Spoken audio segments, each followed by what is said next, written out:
Danfo offers unparalleled, curated, and bespoke tours across Africa for travelers seeking genuine cultural experiences, enriched with magnificent sights, sounds, and flavors found on the continent. Each trip is reliably curated to ensure visitors are gifted with an immersive and authentic adventure.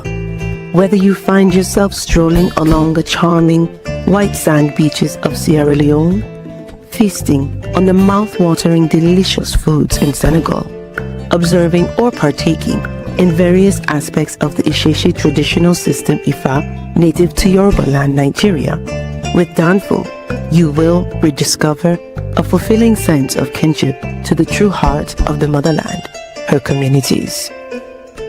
Our core values focus on integrity, quality, safety, and sustainability. We are uniquely committed to assisting with the advancement of African infrastructure and promoting African businesses, so both travelers and the communities they visit receive beneficial exchanges.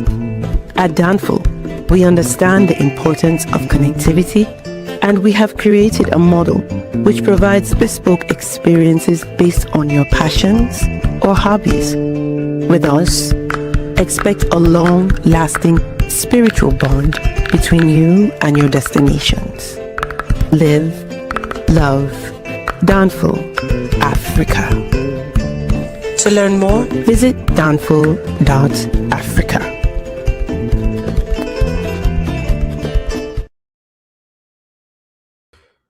Peace, family. We are live again. Dynasty Mirror Search for Huru. Thank you all. Thank you so much for joining.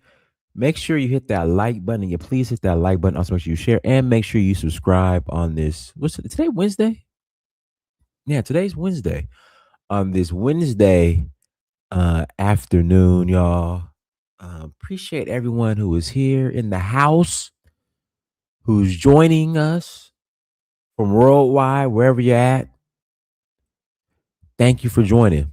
A couple of announcements. Announcement number one, I need everyone who is watching this. Again, everyone who is watching this, I need you to go to Amazon.com. Okay, everyone. All right, I want to be, and let me say that I am offering something as of value. All right, this is equal exchange. Okay, but I have a goal. I want my children's books to be number one. Okay, again, I want my children's books to be number one. So I need you to go to Amazon.com, type in Dynasty Mirror, and I need you to buy a book. Please buy a book, y'all. Go buy a book for your aunties, your cousins, your nieces, nephews, brothers, sisters. You gift them. Go and support and buy a book. So again, go to Amazon, type in Dynasty Mirror, and cop a book. And then go to Danfo.Africa. Oops. All right, Danfo.Africa. We are rolling to Nigeria in August 2nd to the 11th. We are going to Zanzibar and Kenya in September. We're going to Ghana and Ivory Coast in November, as well as Sierra Leone in November. And then we're going to Benin in January. So please visit Danfo.Africa, to learn more. And while you're there, please click the documentary link and stream the documentary. All right, everyone who is watching this, when you watch this, all right, go to Danfo.Africa and please stream the documentary. All right, I will greatly appreciate it. There's 22 of y'all. If all 22 of y'all have bought a book and a documentary, I greatly appreciate it. If you have not, please go and support and buy a book or a documentary. Without further ado, let's jump to today's topic. What does Africa owe Black Americans because of the slave trade? Yes, this is an open panel. I'll put the link in the chat room. But what is owed? That's the question. I've heard land. I've heard citizenship. What is owed? And then the question becomes, what do we owe Africa? What do we contribute to Africa? Say they give us land and citizenship. Okay. Nothing is free. Even though you might say, well, we paid the cost through slavery. Okay, I get it. But nothing is free. All right. What can we do? What do we bring of value to the continent? If they were to give citizenship and land as part of the reparations package, what do we bring to the continent of value where it would make sense and it's a win-win for both parties? Because we have to, I understand, how we were taken away against our own free will and brought over here. We were slaves and sharecroppers and experienced Jim Crow. I get that. I get it.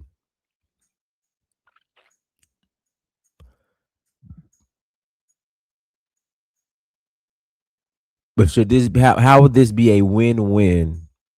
So that's the question. That's the question that's being asked. How would this be a win-win for both parties? So, for example, now Benin, they have a process right now. Sierra Leone, I've helped over 100 people get their citizenship in Sierra Leone, but the process is right now is on hold. It's postponed, and the question that's being asked is how is this us giving the diaspora? Larry, that's a good question. Larry, you should call in and because Larry, when it comes to the whole slave trade, we many of us group Africa as one. We know there's 54 countries, but many of us will just group Africa as one.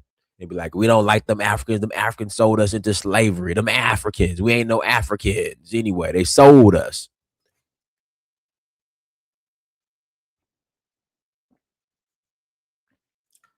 Excuse me. Africa doesn't owe us nothing, and we don't owe Africa anything. Shout out to Elvis for the $20, $20 holler for his fine. Yeah, Elvis. You've been a little unhinged lately, Elvis. You gotta reel it in, Elvis. You gotta calm down. Um, you've been a little unhinged lately, Elvis. But thank you for the $20 holler. But that's been the argument. Oh, I'm sorry. With Sierra Leone, I'm looking at my Sierra Leone passport right now. The question is how, if we continue this program, how is it beneficial or a win-win for us as well?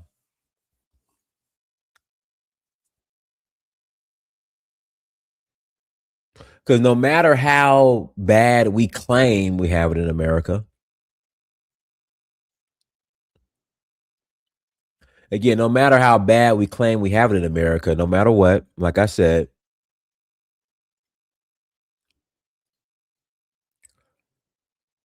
we got 24-hour electricity as long as we pay for it. We got running water as long as we pay for it. We have infrastructure. We have systems in place that are functioning here for the most part. A lot of the countries in West Africa, a lot of the countries we go to, a lot of the systems aren't running like they are here in America.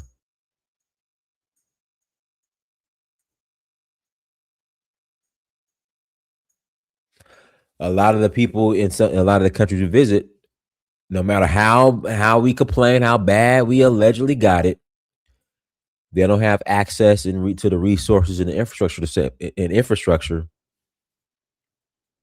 the same way we do.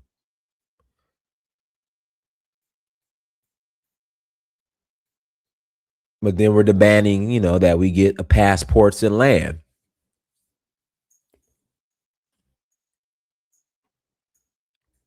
When they're like, look, y'all got it good over there. Y'all high in the hog over there in America. Then we have, the Marcus Garvey quote. Some of y'all is no good in America. You won't be no good in Africa. So there has to be a way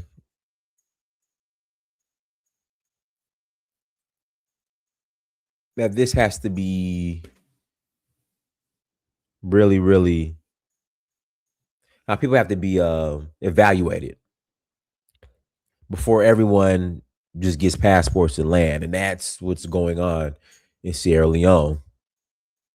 Now I know some people in Benin. In fact, I don't know if you guys know. In fact, let me see if I can pull this up. Let me see if I can pull this up. Oh, where's this? Where's this? Where's this? Where's this?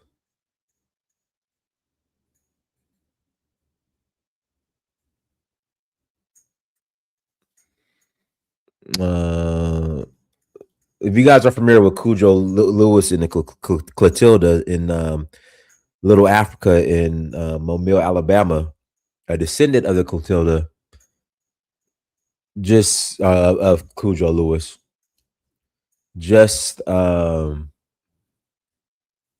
received her citizenship of Benin. Let me see. Let me see if they have. I know I read an article on it.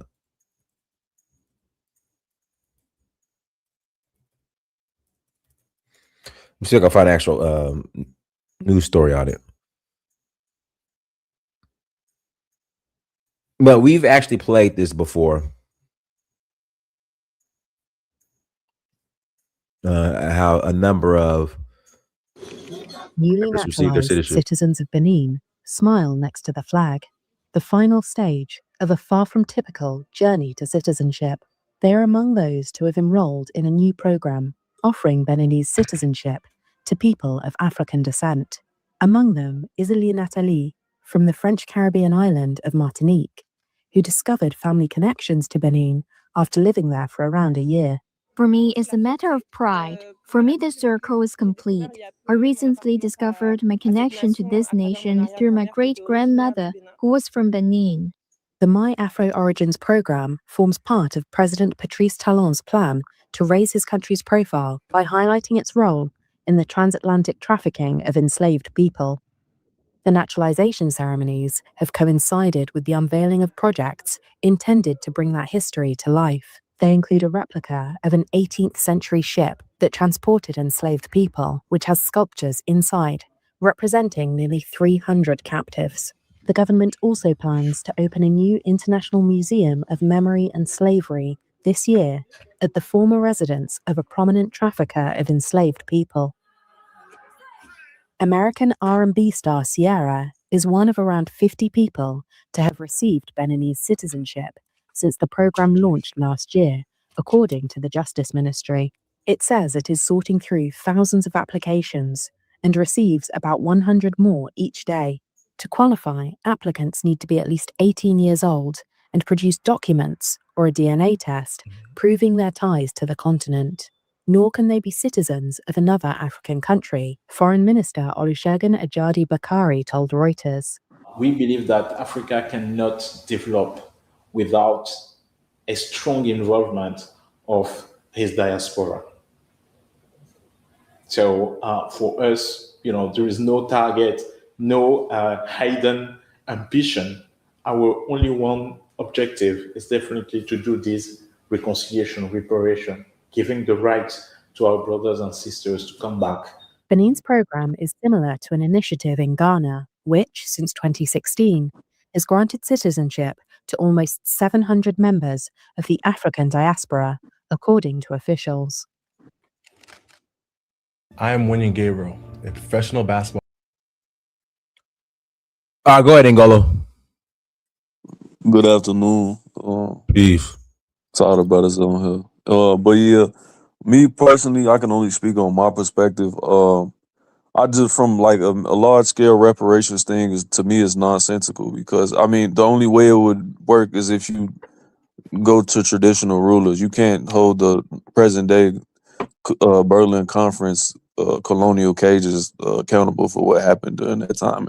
And even like from an individual standpoint, none of us really can say that our hands are clean anyways that's over here in the diaspora because No, who's to say that our families weren't directly involved in raised too, and we just got caught up in the whirlwind too and got sold over. For the most, I mean, probably from a probability standpoint, that's likely for a large portion of our people. They was involved with it too. So I just think the course that most of the governments now are taking, I think that that's the right way to go as far as expediting citizenship and making direct pathways. And I do think that they it should be over at least a 5 year period to where you're showing that you're serious, because majority of people aren't that get citizenship from what I've heard from the Yeah, statements. and Ngolo, that's been, sorry to interrupt. That's been the issue with Sierra Leone, per Sierra Leone. So, and they didn't say that directly, but that's what they said for the most part. But go Yeah, ahead. because I've heard some administrators talk about it that off the record, and there's not really a lot of follow up. A lot of people just utilize it just to have a because it's expedient or it's convenient for the moment.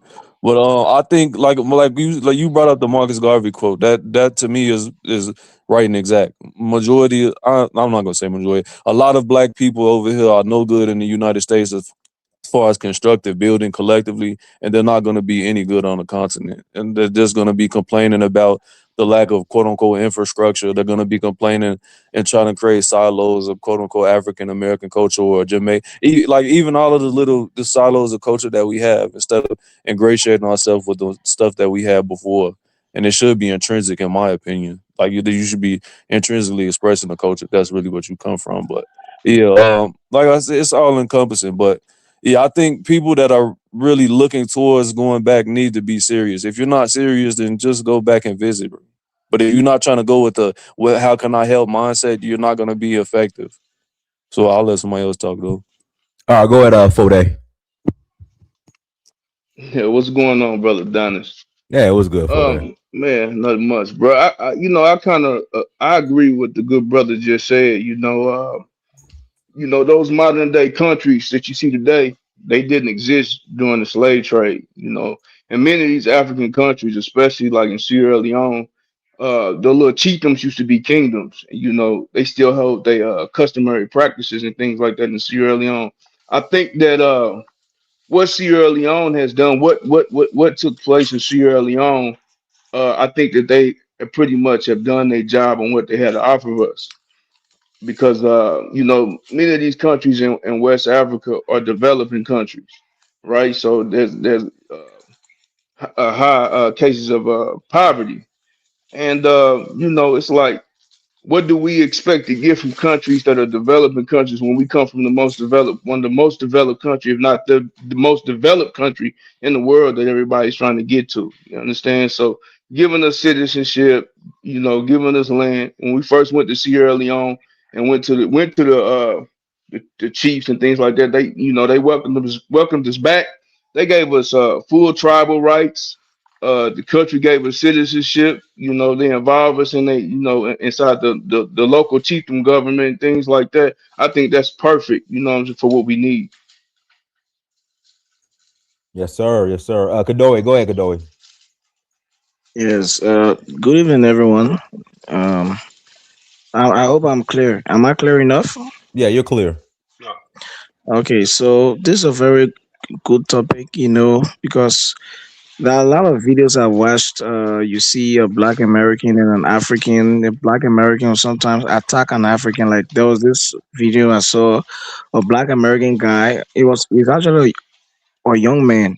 He brought about an argument. He was just insulting the African. Then the African said, "But why are you just attacking me? What have I done to you?" Then he told the African that he never wanted to say it first. At first, he was saying that he's not from Africa. I'm not from Africa. I'm this that. Then the African said, "But then why are you attacking me if you say you're not from Africa?" Anyway, went ahead. Then he came up to say that you sold my people. You sold my ancestors. That is I think that is a problem, right? you know, like what the brother who was just talking earlier said today, there have to be a proper historical background check on some of these things. Because suppose you do a proper historical background check and get to know that some of your ancestors were also slave traders, and they were just unfortunate that ca- they got kidnapped, or and they got kidnapped and sold. In fact, there are some cases I heard that Sometimes, because slavery in Africa, sometimes there are some parts of Africa that it was brutal, some parts of Africa it was not brutal. Some parts of Africa it was just like credit. For example, if you owe somebody something and say, like, just go and do this for some time, and I'll see that as a payback. So some people accepted to be slaves in certain conditions because accepted to be slaves because of conditions like that. So different things happen during those times. And so the next thing to that is slavery occur everywhere around the world. Every group of people enslave everybody, Africans. So if those people that are blaming Africans and saying that we owe them, so Africans on the continent need to start attacking other Africans and say that they owe them too, because Africans, because Africans enslave Africans on the African continent. Majority of Africans you see on the African continent today. That's why you see when an African call you in America, this could be a defensive talk for the black diaspora, for those that are wondering what to say to Africans, to some arrogant Africans. Whenever it's an arrogant Africans that call you a slave, just because you have an ancestor, just because because some of your ancestor was slave, tell that African that is insulting you and calling you a slave that, yes, if I do a research and a background check, it's possible that one of your ancestors was enslaved to another African on the African continent. So that when that Kadori, you got 30 seconds. You got to pass the mic. yes, yeah, okay. Yeah. So yeah, so that can neutralize it, right? So in short, Africans don't owe Black Americans anything. Africans don't owe Black Americans because that was an unfortunate situation that occurred. It was a culture at that time, and those people were doing those things, and those people that was even sold, some of them too were involved into slavery as well. Some of them were also slave traders as well. So there have to be a better background check to know about what to understand what happened before you blame others. Before you blame Africans, you have to do All right, proper all right. Let me background check. let me pass the mic. Go ahead, Great African. Hey guys, check it out, gentlemen. Good evening. Um, I just wanted to check in quickly and put some things in perspective. First, um, I did my 23andMe, and that showed that I have more than 1,200 African American DNA relatives. So, as a continental African, it means that, and this is specific to my mother's side. So, um, some of them are like fifth cousins, which means we share a third great grandmother. So basically, um, my great grandmother's grandmother had children or a child that was abducted and sold into slavery. And from that DNA, I have 1,200 African American DNA relatives. So when you start looking at um, who sold who, so I can say that some of my people were also sold into slavery, and it would be a factual thing. And it would be the same generation of people that were enslaved here in America. The other thing is, when I was young, I read a book, and you can read this book. It's called Venture for Freedom, and it chronicled a young African that was enslaved, his journey from his village to the sea, and what some of the brothers were saying about Africans being enslaved and the enslavers also being enslaved. This child's journey through, when they interviewed him about his whole experience from his village and how his village was raided, and then they were marching towards the sea, and then they were capturing more people. But in the end, the main slave trader was also captured and enslaved, and they were all sold by a bigger, more powerful slave trader. Okay, so if being a like somebody that's just straight up sellout, if that's a DNA, we have that DNA here in the United States. Some of these people that were captured, that were naturally slave traders that betrayed their people, they're right here selling drugs to our children in this country. They're selling out all the way through. They're the ones who sold out, like Marcus Garvey. They're the ones who sold out, like the slave rebellion. So that DNA of the sellout is in the blood of people that were captured selling their own people. So to answer the question regarding whether uh, Africans owe Black Americans, I think that each African country that's a present day African country should definitely offer citizenship to any Black person on the planet if they want to. Okay. With that said, then you got to hustle on your own. You can't expect poor countries to now give you land and then look at people who don't have, who are landless, and give you land. You got to go hustle the same way. So if you're coming from the richest country on the planet and your dollar is 300 times more effective and worth more, buy your own land. Don't expect anybody to give you nothing, because if they have to give you something, it means that somebody else who doesn't have land isn't going to get it. So you can't be my neighbor and like, oh yeah, this dude came from America and they gave him land and I ain't got nothing. Okay, so you're going to have that natural animosity. So the people who they got Social Security and they feel like they can go to Africa and live cheap. Well, you can do that, but you don't have the infrastructure that you're used to. Then you're going to complain that, oh man, there's no constant electricity. Yeah, my rent is $125, but my food always wastes because I don't have consistent electricity. You got to understand the issues that we have. You got to understand that Africa, okay, was also decimated. We were not allowed to progress, okay, like we normally would have. So you're dealing with a continent that was destroyed, okay, its people captured and sold. So you got to adjust your expectation of what you expect from these African countries. Liberia, for example, the budget of the entire Republic of Liberia is less than a University of Wisconsin. So that's the reality of what you're dealing with. So if you want to do tourism and get your citizenship to feel good and it's therapeutic for you, that's perfectly okay. And I don't see anything wrong with it. You give them the tourism visas and their citizenship, and that's fine. And then you have the ones that actually see opportunity, that are real business people, not just people that are living off of Social Security, think they can get cheap rent in Africa. Okay, so let's just put these things in perspective. There's a lot of different topics that you can get into, but I'm just going to leave it very short. And that's what I have to say regarding this issue. All right, go ahead, M. Thank you, sir. I want to respond to a couple of guys that made comments about Marcus Garvey and the last guy who made a comment about that book, the alleged former slave. It was already proven that was a fiction, fake novel. Just like Alex Haley made a fake novel, you should plagiarize to make Roots. You see what I'm saying? Just like with Phyllis Wheatley, when she made her speech when she went to Europe, she distinguished herself from the Africans. She said she was a slave in America, but she also said the Africans were going through things in Africa too. So now they want to say Phyllis Wheatley came from Africa. But in her own words, she didn't come from Africa.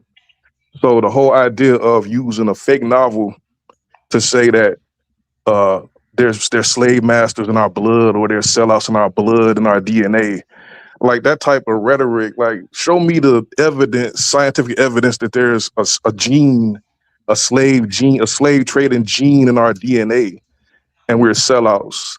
And then Marcus Garvey, his opinion about we're useless in America. We was useless enough to finance his Black Star Line to get him 5 steamships. And we was useless enough to build Liberia that allocated him a million. He said some. Okay, some.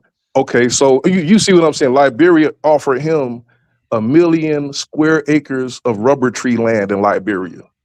So Garvey, to him to say that about the lineage that actually financed his whole reign of power. You can't be this low. He said what you some. mean? He said I mean, some. I mean, you could say some, 1, 2, whatever. What is some? But any, but he did raise how many $1 million selling us stock to the Black Star Land in America alone? And how was we useless in if we're going to be useless in Africa when the country that we set up offered him land in Africa? Did he realize that Liberia was set up by Black Americans? But as far as the topic and listening to the videos, the guy again, he said some of y'all. He said some. of you too, you one of us too. But I will say this, as far as comment on the video and the topic, the guy from Benin said you got to prove that you have DNA, and he said that the diaspora is essential for the growth of Africa. So they really need us more than we need them. So this rhetoric that our somehow disposition as being former enslaved people is our own fault because we were somehow slaves is just deflection. You see what I'm saying? I think they shouldn't focus on slavery as much, because when they just focus on just this small interval of time in which we were suffering and we went through what they call it, Myafa. John Henry Clark called it the Myafa. We did a lot more throughout history than that. Like, I wouldn't want to go to a place with a stigma, with a scarlet letter. Oh, that's the former slave. Like, look what happened with the Barbary slave trade. Like the guy Angola mentioned slightly a couple of days ago. The Europeans were sold by the Mali Empire. Like, white people were sold by the Arabs all over Europe, the Black Sea slave trade. But what they got out of it was they got their revenge through colonialism. They got their revenge through the transatlantic slave trade. And they ended up with all of the land in America, Europe, and Africa. So at the end of the day, even though the Europeans don't talk about their dark ages or the time they were sold by the Arabs and the Africans, they got the land. So regardless of the rhetoric they mention and all this, just give us the land. We don't need to be in a country with them. Give us Liberia back for one. Like, why did they allow Liberia to be taken from us? The last guy mentioned Liberia as if that's not a country we started. So Hey, can I interject on this? We're going to be on welfare. We're going to be on welfare, on Social Security in a country that we built from scratch. The only people on welfare and Social Security are the people fleeing to South Africa and getting thrown out. But I'll leave it at that.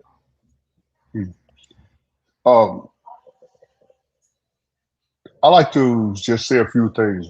I'm a Liberian, and the country that we built, not you. You didn't build nothing. Black Americans built that. You didn't build anything. We had. You stole it from us in 1980. Hold on. Well, Mike, don't interrupt him. Go ahead. Okay, listen. Let's look at the reality of situation. Okay, the only place when you talk about Black Americans built Liberia, okay, yes, Liberia was founded by Black Americans. Okay, yes, Liberia was not just Black Americans. It was not just Black Americans. Half of the descendants of free slaves were also from the Caribbean. Okay. Oh, now they want to let the Caribbeans. The Caribbean. If you listen to a Liberian accent, it's not a Black American accent. It's an Eastern Caribbean accent. It's a Louisiana accent. No, it's not. It's Eastern Caribbean. Louisiana. I'm a Liberian. Okay. You wasn't there in 1840. Hey, stop interrupting. All right, sorry. Listen, if anybody here wants to know, listen to a typical Liberian accent and then listen to an Eastern Caribbean accent, and then you will know that there's a huge, look at the Barbados accent and look at the Liberian accent. So the narrative that when they say the love of liberty brought us here, I was counted that as a Liberian. The love of liberty met us here because the first set of African Americans that went to Africa first went to Sierra Leone. They were rejected. Okay. And then they went further down the coast on what was at the time they called Perseverance Island. Okay. So I'm a Liberian. I'm a patriotic Liberian, but I'm also about facts about my country. I'm proud of my country, just like every other person is proud of their country. And I'm not a Liberian that rejects American Liberians. But let's look at the facts. It's not, oh, yeah, some Black Americans came and set up a country. It was a collective effort. And for Black Americans that were initially there, they got money from the U.S. government. Okay, so it's not like a bunch of people raised money, black people raised money to go set up a country. That's false. Factually, historically false. Dinus, correct this guy. You call me slow. Call this guy slow. Great after No, that, no, that's very gray. Great African is gray. it's gray, but I'm just show me the The fact is ACS this, is okay? not the American government. The ACS is not American government. The ACS was made up of it's the American Colonization Society, yes. It was made up of Quakers, it was made up of slave owners, and the Haitian Revolution is really what sparked They were like abolitionists, not slave owners. they were abolitionists and slave You're owners. spewing Henry nonsense, Clay. man. Hey, okay, you don't know nothing because let me tell you the facts. Who was Henry Clay? You have no country. You a vagabond. Okay, I'm gonna stop. Who was Henry interrupting Clay? your show. Sorry about that, man. Who was Henry Clay? Who is Henry Clay? That's a question for you, Mr. Smartass. Henry Clay was a slave owner. Okay?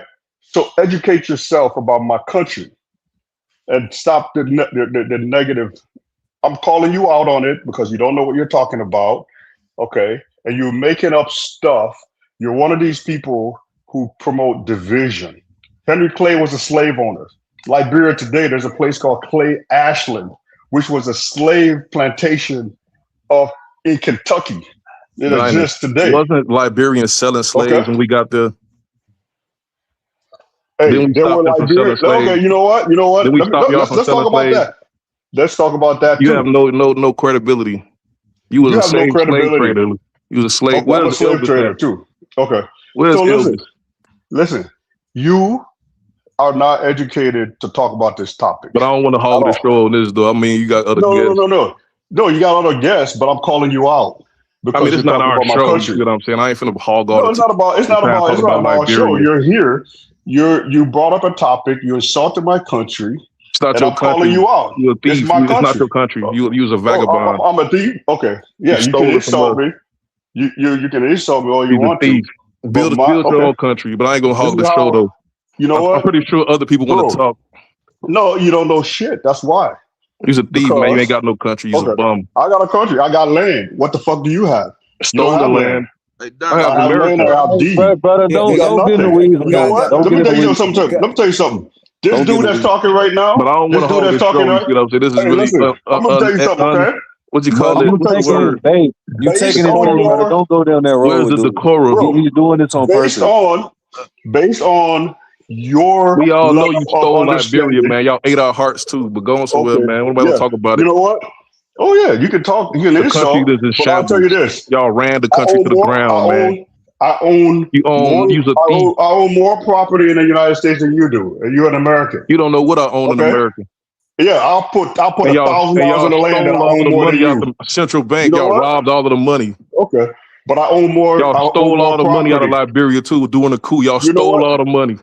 Okay, you probably ranting right now. All right, guys. Let me pass the mic. Go to Africa. Pass the mic. But that dude doesn't. He's a renter. He doesn't own shit in America. I own shit in America, and I own shit in Africa. Go to Africa.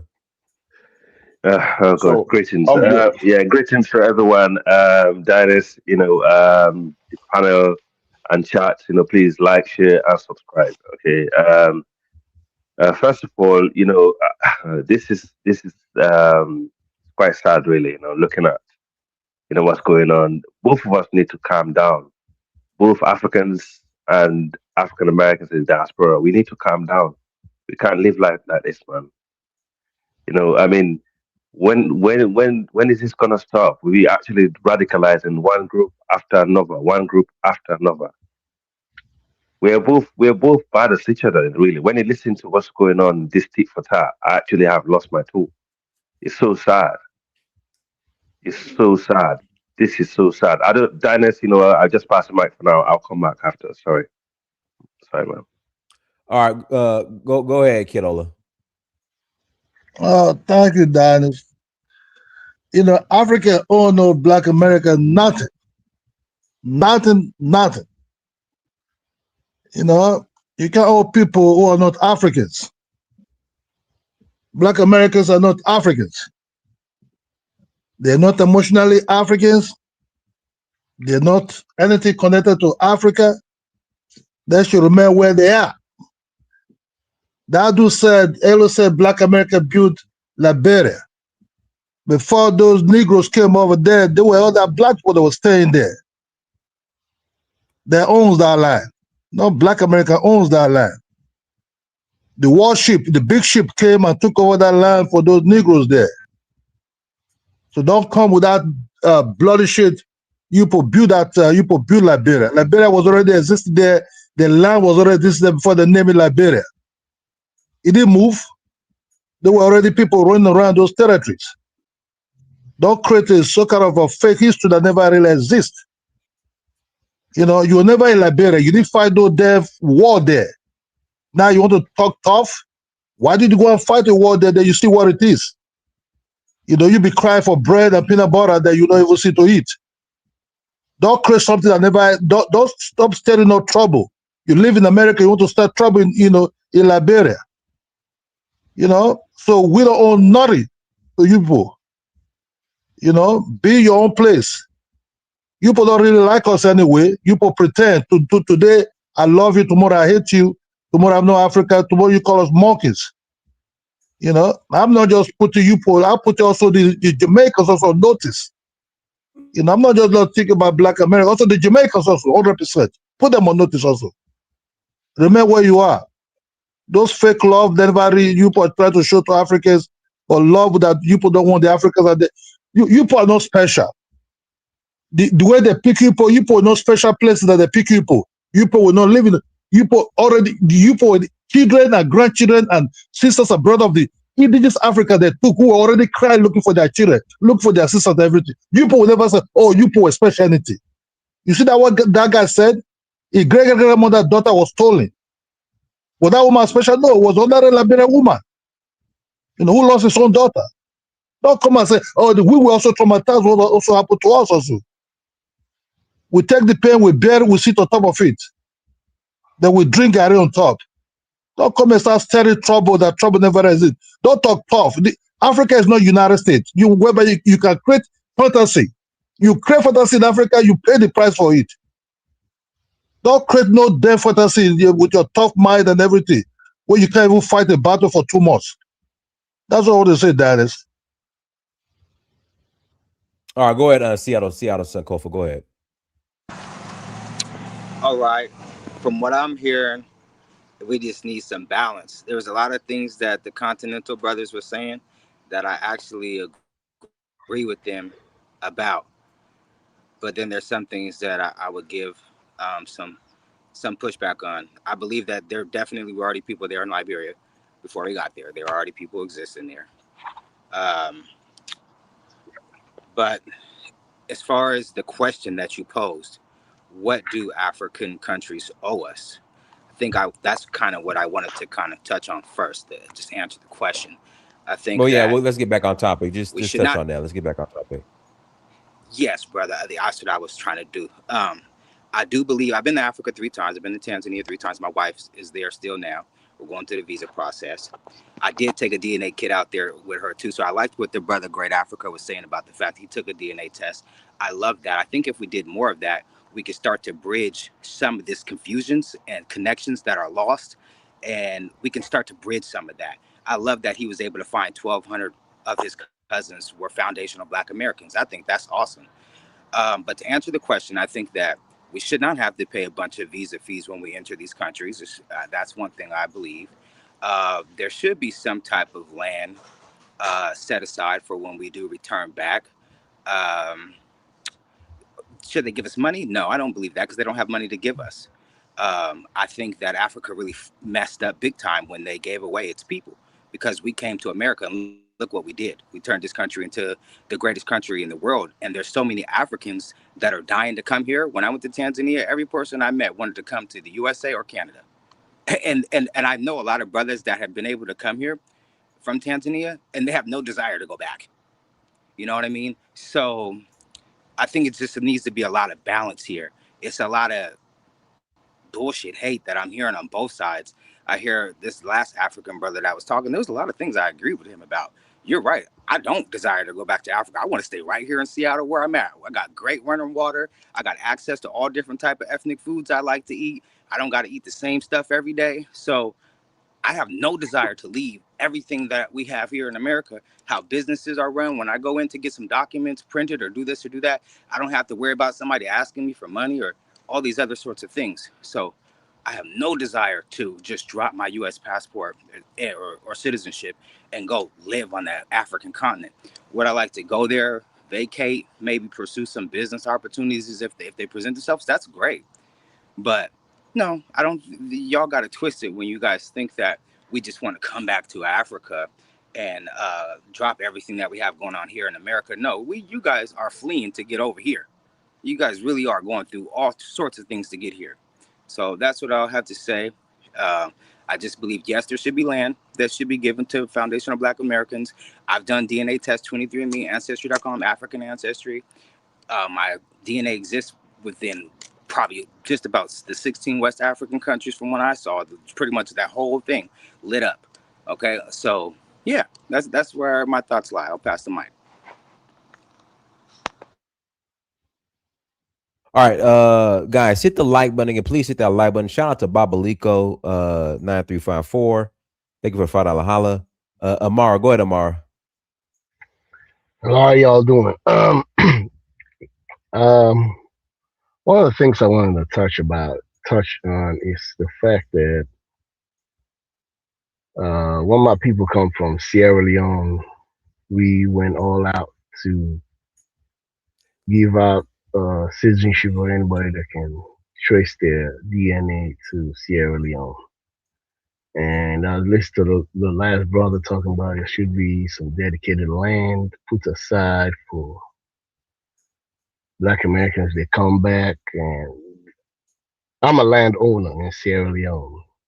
I come from a ruling family. I'm royal, and we have thousands and thousands of acres. And I'll tell you that my family title to the land far exceed the country of Sierra Leone. Thousands and thousands and thousands of years before the British ever came to Sierra Leone, or before they formed that area and named it Sierra Leone. So when these land laws are there for thousands of years, and people, my family roots go thousands and thousands of years, we rule that land. So it's not so easy for the government. The government doesn't own land.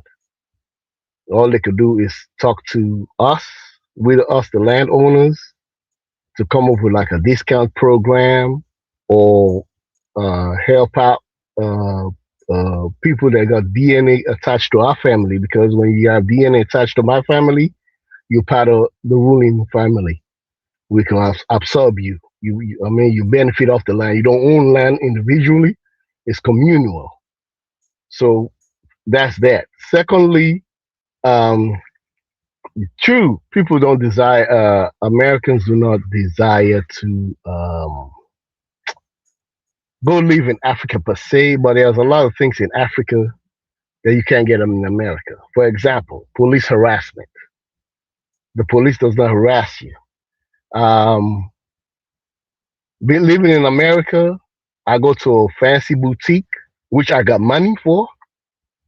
They following me. I go to a high-end restaurant. I don't got different girlfriends from Africa and Black American girls. Anytime I take any one of them to a fancy restaurant, the hostess make me wait extra. I'm on eggshells. They don't sit me down.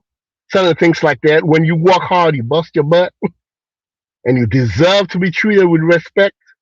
You get it in Africa, you don't get it in America. You're driving fancy, nice car in a nice neighborhood. Police harass you for no reason. So those little things right there, yes, the material things like 24-hour electricity, running water, you have multiple choices of food. You don't have to eat the same foods every day. Yes, that part You got it right. But there are other parts that would deal with the mental, your mental stability. That these people harass you consistently. I mean, you deserve whatever they. This one of the things I was talking to a gentleman the other day. Is a preacher, and we were talking deep and had a long conversation, thinking of even running a business. We were talking about some people that are elevated, done well in the black community. They don't go out and like open up a restaurant, so I could go in there with my girl and don't feel harassed. They don't open up a fancy boutique or a mall where I could go in and I don't feel harassed. They don't open up a hotel where I feel welcome. Even though I bust my butt to get up, I work real hard to get up there, and I'm not being rewarded. You know, so those are the things Africa got. Nobody's going to harass you. So that the peace of mind. You know, you don't have a lot of money or whatever, but you have peace. Nobody's going to harass you like that. You know, that's all I got to say. Me over. I will say this if I could. I wouldn't think that the people in South Africa will believe that nobody's harassing them. And the police definitely harassed me when I was in Tanzania. They pulled me over multiple times and made me pay them just for me to be able to drive off. So that's police harassment. Harass you? Okay, let me interject. Okay, when I'm driving, They're when I definitely I leave, getting stayed in harassed Masaki in for South 90 days Africa. and I never got harassed when one I time by the police. In South when I Africa, leave they're my definitely being driveway, harassed by when I Africans. leave my driveway, I'm adjusting my mirrors. Police see me over with my fancy car. They following me in a high end neighborhood. I would tell you this: I go, the fact that you're able to be in a bro. I've high-end been here neighborhood, 27 years. you I'm wouldn't have giving had you that opportunity in the listen, 1930s. I guarantee you that. listen, boss. I'm saying this in 2026. I'm telling The you, same for some South of the things, Africa. They had apartheid. blah The blah freedoms blah. that I'm they telling enjoy you, now wasn't the listen. same freedoms they had 27 Bro, before shut years up you and let got of him there. finish, man. giving you my personal Why are you telling experience. me to shut up? I'm not I'm telling you to telling you, shut shut up up. and let I'm him just giving No, finish. you personal. somebody else said that. But you don't Nah, even know I our didn't say that. history. I'm not gonna be rude to you We like that, had to bro. fight for those opportunities for you to just go to a high-end restaurant in a white Yeah, neighborhood. but I agree. You But it's didn't still you not didn't do treating that. me right. They're not treating me right. Well, They're not they would treating have me right. lynched You you go, if we didn't fight for you go that to a freedom. regular, What fight did you do, mall bro? right now, bro. They follow you. My father's from Mississippi in the Eye by eye, 1930s. What are you bro. That They ain't talking got nothing follow to about? do with you. you, bro. You a clown. What you talking There's about? no I'm a reason to clown. disrespect. My skin No, color, bro. it's on today, bro. You don't learn no other way. So it's on It's my today. skin color. Nah, bro, But they please are don't let him definitely derail the harassing conversation. Africans in South Africa. I don't know Y'all what let you're No, be him talking let about. civil, this It's my nigga guys. come skin on Be with the color, civil, truth. bro. be Like, be don't civil, engage with him, be bro. civil, guys. Be civil. They don't Yeah, have to I'm insult. harassing you in South Africa, but I'm telling you about America's experience. We definitely are not I kicking never Africans been to out of South America Brother, like Africa. they're brother, doing in brother, I South don't know brother. Africa. anything about Anything South he Africa. says, do I'm a, not I'm respond a to left. it I'm because a he's left trying them, to left take them. the No ends of conversation into arguments. somewhere it No ends of don't need to arguments. go. Guys, let me pass the mic to Johnny. Go So ahead, do you Johnny. have the power to kick Africans out of All right, America? appreciate it, Dynasty. Go ahead, Johnny. I just want. Can you hear me? Yes, go ahead. Can you hear me? Okay, yeah, man. Yes. I was just saying. Yeah, all right. I was just saying. I don't think that necessarily the modern day countries of Africa would owe us because of the slave trade and the things that happened. I say we've been away long enough that we don't need to actually hold it against the people there. But I do think they do play a part in what happened for sure. And I think that they don't really own the part that they play because I think that the same way we can kind of ask about, at least have a question about Europeans and the need for reparations and things from Europeans, the same question could be brought up against Africa.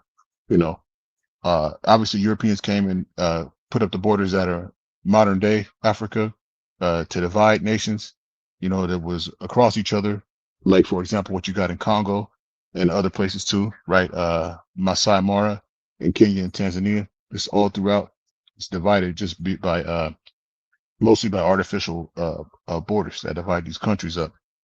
But I try to think more about what actually will unite us now, and what we will need to be united in the future, right? and what can bring us to prosperity. And a lot of it is not going to be in what we're doing now, where we kind of are looking for somebody to blame, or like, more divisiveness where it's cutting off bigger groups and stuff. I mean, people could say how they feel and stuff. Obviously, they got a lot behind it. But I think if everybody's, again, we're moving for the right things, we can't let that kind of stuff get in the way of progression. Again, do we need a bridge to Africa? Yes. Do we need to do business? I would say absolutely. There's a lot of things that a Black American can gain by living in Africa, or at least visit. Obviously, the thing with the money goes way further. Culturally, just seeing people that look like you, that you come in a daily contact with, and they have different, I guess you could say, like, temperaments. They got different attitudes towards life than what we kind of used to seeing.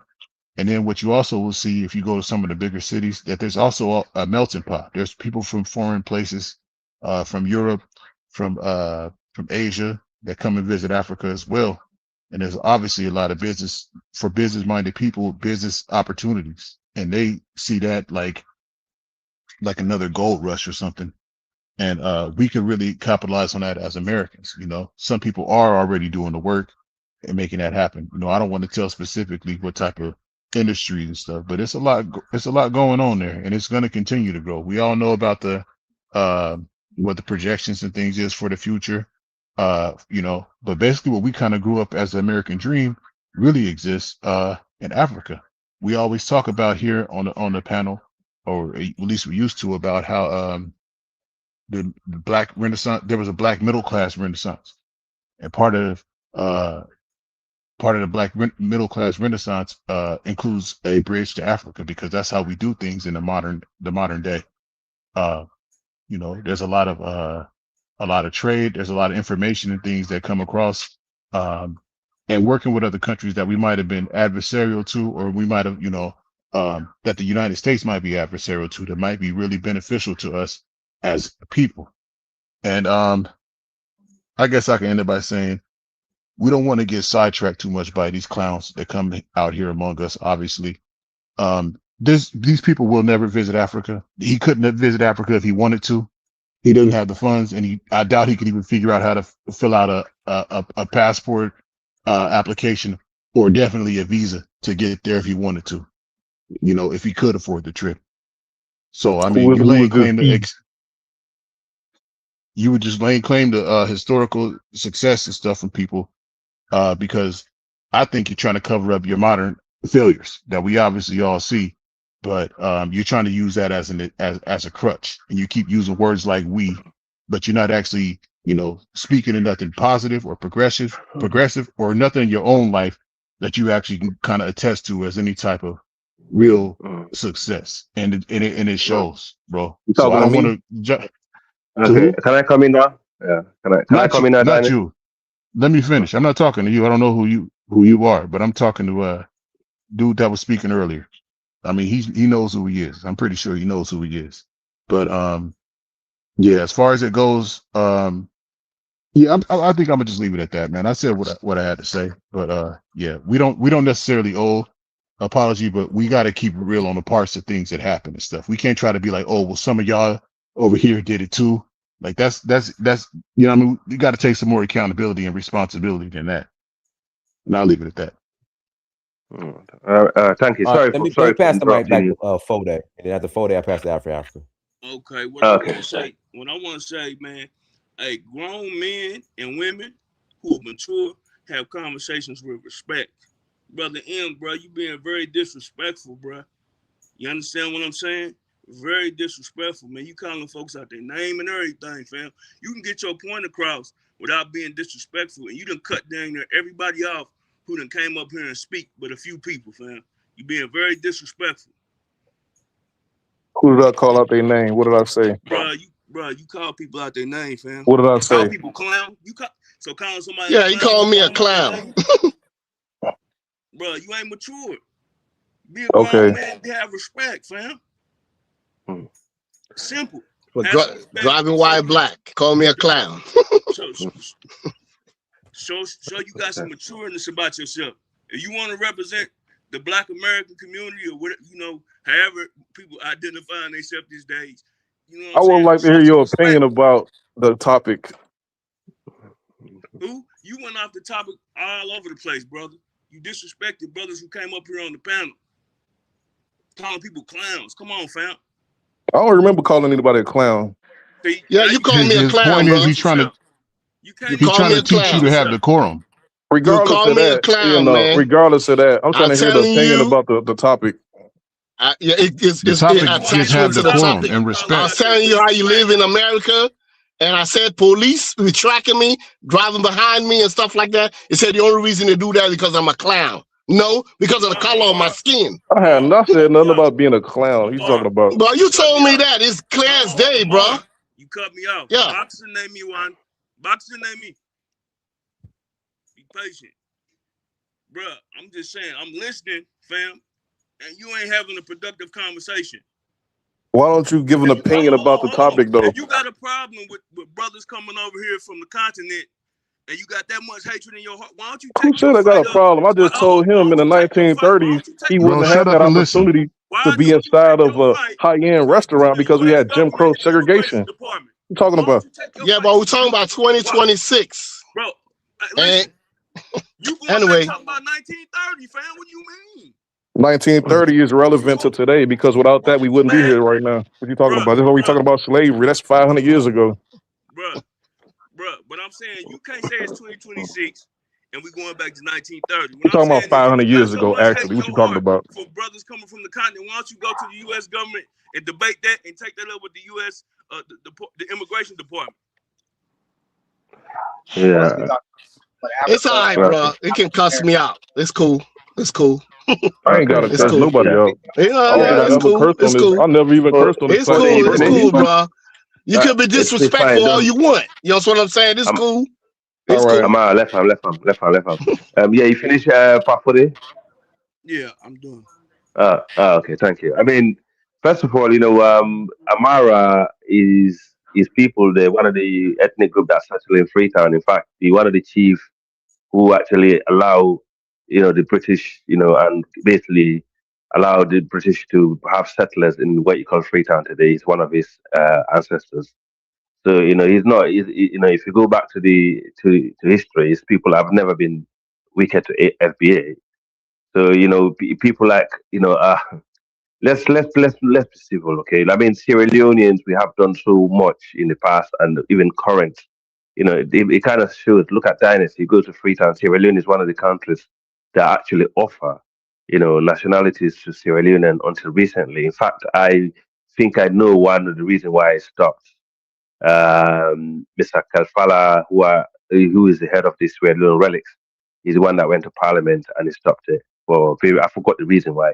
But I'll find out. If Dennis really wants to know, I'll find out for you. I never brought that up before, but possibly I can do that for you. So basically, we have tried our best, as people, in recent times and go back to history. Us African people, we need to be careful also how we speak to African Americans. African Americans also, Shelley M. I understand your passion. I understand how you feel about the transatlantic slavery and what happened in the past. And it'll be quite rich for someone like me to say to you, "Oh, stop talking about it," because it's going to be an insult. Also, look, I grew up in the UK. I know exactly how it's like. When I came here, I grew up with Jamaicans and the Caribbeans, not only Jamaican, Caribbean brothers. Today, most of my friends are from the Caribbean. But when I basically came here, I went to school with them. All I was getting blamed for, your ancestors sold us as slaves. You are to blame. And it's like, they tend to shift most of the blame to the Africans. And I'm thinking, well, okay, what about the white man who actually done it? It's like, so it's like, but it's later on as years goes by, we get older, we get to know each other a bit more and things, we start feeling pain, as group of people, the political climate start changing. We realize, oh, okay, things are changing, so we need to work together. And today, I mean, as I said, most of the people who I had issue with back in the days were good friends. Most of them are from Jamaica, Trinidad, and so on. So it's not nothing here is permanent. Some of us that will be coming here today having an argument about FBA and Africans saying stuff is not permanent. It's all based on personal experiences, in my opinion. Based on who you met, and who what group of people that you grew up with and who you ally with. And I think it's gonna be like that, to be honest. But in terms of migrating to Africa, I think I will come from a different angle. I think the African government, if you want to have some form of reparation, it will have to be some form of land like Liberia. What you guys were saying earlier about going to the chiefs, I doubt it. Okay, I mean we have Amara, you yourself. Let's be honest about that. I mean, people in Freetown cannot have a land in outside Freetown. You know that. Okay, the Creole people cannot acquire land in your territory. Okay, so we have to be honest about that. You have to be from the ethnic groups outside to actually. Oh, sorry, it's gone, so I shouldn't have mentioned his name. So there's a lot of things. Even that's not just in Sierra Leone. Most African countries that where the chiefs actually own the land is a different thing. It's very difficult. So it's best to go to the government and have some form of reparation. I think Liberia, like African Americans, like the American Liberian and native Liberians should work together. I think that's something that needs to be done. It's a shame great African is gone because I wanted to engage him in terms of that. I think something, can be done. Something can be done in the future. Let them come together. Because M is making this really difficult by, bringing the past too much. We understand. Listen, I lost a lot during the Liberian Civil War. It spilled into my country, and then it spilled into other countries. So, I have my own beef, but I will not be permanently, grieving about it.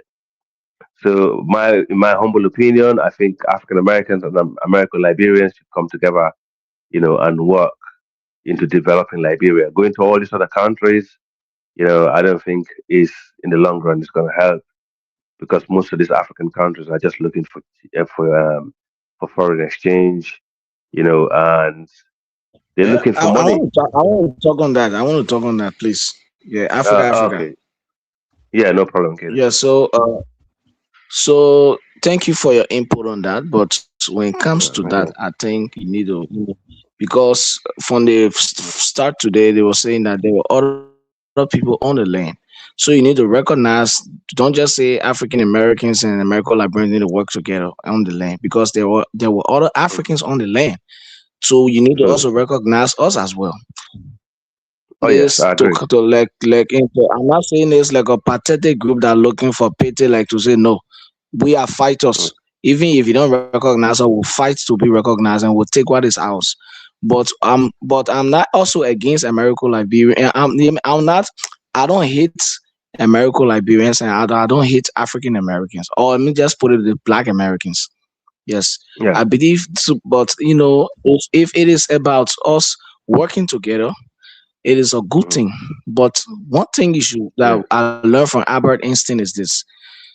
Albert Einstein said, using the same solution to solve a particular problem, and you're not getting, let me just say, using the same method to solve a particular problem, and you're seeing that there's no solution, it means you should change that strategy, or you should change that method. You see, one of the problem that's one of the ways America tried to just handle the situation was, people who have not seen each other for many years, I mean hundreds of years. You can't just come to just force them on people and just say unite. You don't just do that. There are ways people do those things. First of all, I was trying to explain it last time, but because of time, I couldn't continue. First of all, I said it the last time. I said the when it comes to ownership of the land or the heritage of the land, people who own a land is mostly owners of land, comes from lineage, it comes from bloodline. Oh Yes. yeah. For example, in America now, The reason why people usually say America is a white country is because it was the white men that conquered that place for Native Americans as a heritage for their white children, not as a heritage for their mulatto children or mixed race children. No, they consider their mixed race children slave children or outcasts that should not inherit it with their white children. Yes, so that's why you see that casts America like that. I So would say this. whenever, in fact, even I come in. No, let me end my statement. I'm not trying to be disrespectful. I know you think I'm trying to be. Maybe you might be I'm not thinking even. so, I'm but not I'm worrying not. about what you're saying. I'm I want to speaking. respond to Africa. No. I'm coming on. You will respond to that. Just when I'm coming, I will soon end. So if that should happen, the next one is it should not just be people, black people coming from across the world with foreign identity, unite on the land that where people on the they have or identity that is homo that native to the land, and they just unite on that land and be working with those black people who are native on that land as foreigners. There will be problem, except we try to identify the differences. We'll try to identify the differences. For example, the But black I people would say who are this though. mixed with European, Let him finish. Let him finish. the Let him black finish. people are He's coming on just long-winded. the black people that are coming back to Africa, the black people that are coming back to Africa, if they come back to Africa as Africans, trying to unite with their African brothers and sisters, that is okay. We don't have issue with that. Let me tell you, that's why I say, do you know that not just first generation, but second generation and third generation Africans or that live from Africa. Let me just put it, for example, Sierra Leone, some of the All native right, Sierra man. Leone, Let me respond Fulanis to some, let me respond to if they Africa come back from Sierra Leone, let's Why say you gotta our do great that? grandmother are coming. He's gonna keep going. Speaking, No, man. Like let him finish, man. He's gonna keep going. your language is I was if making it. He was making a very important point. if a second or third generation Sierra Leonean leaves Sierra Leone, let's say he's from the tribe of, let's say he's a Fula man, but second or third who only knows America, when he comes back, do you think he will still not face difficulty integrating in Sierra Leone? Because he will come back, and what the first thing people will ask him when he start a lecture with Sierra Leoneans, have you noticed that anytime you're in a country, the first thing people will ask you, where are you from? What's your ethnic group? That's what they'll ask you. Then the next thing after they ask you for your name, then from there on they'll start to know your family. So because of that sense, he already have identified with his lineage or with his bloodline on the land, the Fula people in Sierra Leone. Then it will He's be gonna keep going. easy But I for would say him this to though. Let me integrate respond. because Let me he's respond already to Africa real quick. No, he will go. He will come. Okay, like, He's I gonna agree go with you. for 20 minutes. He don't know. He don't know how to stop. Let me respond. No, that's fine. Let me respond to Kedo. Kedo, like the American Liberian, they already form an ethnic Hey, group guys, called American let me we got some new people on the panel, so let me do this. Let me pass it back to Seattle Sankofa to Jamar. Go ahead, Seattle. Yeah, okay.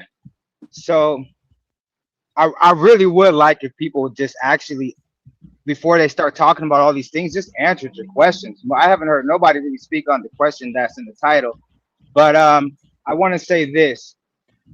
I agree when I heard one of the brothers say that when you talk about Africans selling the foundation of Black Americans, that's Black people here in America into slavery, that we are also descendants of some of those slave traders. That's correct. That we cannot deny that, and to try to get away from that would be crazy. And that's why with everything that I'm hearing, I hate to say this, but I feel like DNA and the fact that people aren't doing DNA tests in Africa on a large scale like they're doing in America is really leaving us at a major disconnect, because we don't realize that, we're probably talking to some of our fourth and fifth cousins right now. And we're just totally neglecting that fact. You know what I mean? But I just want to hear people speak more on what you posed in the title, Dynas. Let's stop jumping all over the place and focus. Use some focus so that way we don't have to argue about shit that's not even in the title. I want to hear people speak about what Dynas asked us, not everything else under the sun. Okay? That's all I got to say. Let me pass the mic to Jamar. What does Go a ahead, DNA Jamar. test matter though? I got to pass the mic to Jamar. Go ahead, Jamar. The DNA test matter exactly what the brother said earlier. When he took the test, he was able to find at least 1,200 of his cousins that were here in America. When I took the DNA test and had my wife do it, I found it, and she's in Tanzania. I found at least 12 foundational Black Americans that she's related to, and her family has never left All right, Tanzania. I got to pass the mic. Go ahead, Jamar. So does that bring y'all closer or something, or what? Can you hear me? Yeah, I hear you, Jamar. Go ahead. Okay, so I want to answer the question in the title of what we can do for our mother continent. I'd like to start off by saying we've done so much for people for free with whips and chains to us. It should be no nonsense to go do for our homeland. So to answer the question, we can bring intellectual capital and physical awareness. Using myself, for example, I work in the sports industry. My dream would be if I can be the minister of sport in Nigeria, maybe have an office in Abuja or Lagos. Not to cut you, brother. Not to cut you, but I believe not to cut you. I'm sorry to cut you, but I believe it was very specific. I think he asked, "What can Africa do for us?"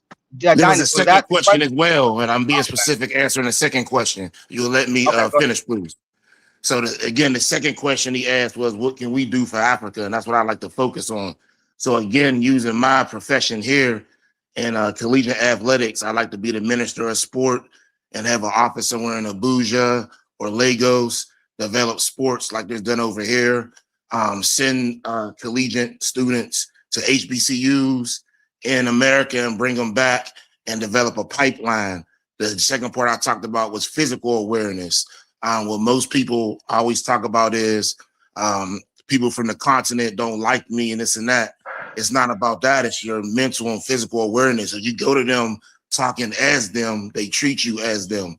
So being over there, not only in Nigeria, but other countries will bring that physical awareness to get that bridge. So we can see more people coming to the shores in reverence to the African family statue in Senegal.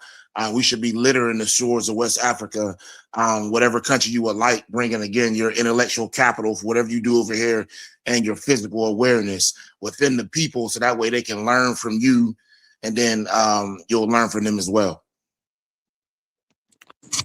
May I speak after whoever's next in line if anyone's new? Good point. Go ahead, Africa. Yeah, go ahead, Africa. Yeah, I mean, I that's the point I was making earlier. Is about basically, yeah. I think the African, leaders, who, for example, John Mahama, who is leading the reparation, he must have done in-depth study about the African American or the African diaspora issue. And to be honest, I think the ECOWAS, not only the ECOWAS, current ECOWAS, but the ECOWAS as the body. For example, I am very surprised. Nigeria is actually quiet about this. To be honest, you should wait when Nigeria have a leadership. I think Nigeria is heavily, heavily responsible for the transatlantic slave trade. I think Nigeria should be at the forefront of all the conversation that we have today. But it's funny, nobody mentioned Nigeria. It's obviously smaller countries. And until they have a strong leader, who's Pan African, because it did have strong leaders in the past who are Pan African, you know, you know, this will not change. You need to go find out. You need to wait, or maybe you need to try and lobby hard and get a strong leader in Nigeria who is a good Pan African, could actually help you achieve some of these, goals. Because I think 100%, as my brother Katie was saying, yes, some people might find it difficult to integrate in Africa, but I believe, listening to some of the brothers here, some brothers here will never find it difficult to integrate in Africa. They already have that mindset. But I do have a belief that the FBA mindset, I don't think they're interested in Africa anyway, so we'll just leave that aside. So, so now, what? Yeah, absolutely. So I think we have more in common. Like trade will be a factor. You know, uh, culture is a factor. There's so many reasons for us to work together than not to work together. So I mean, as Liberia is just a talking point because that's where the African Americans went, and sadly, when Great Africa was saying Caribbeans were at the influence in America in Liberia, that's not true. Majority of the people who went to Liberia were African American. Majority of the Caribbeans went to Sierra Leone, and tiny bit of others and local Africans. So, so there's sometimes we need to just be honest about it. And I think Kado made a good point also about about how you can assimilate into the ethnic group side of it. Like Dynasty, he assimilate to the Yoruba and the Mende people, and I'm sure Fode also, you got Fode Conte. He sounds like he have a, ancestral root to the north of Sierra Leone. He sound very confident about returning to Africa. So there's a lot more to Yeah, I think four days is Timothy. exactly. When I saw him, when I saw him, he looked like Chimney anyway.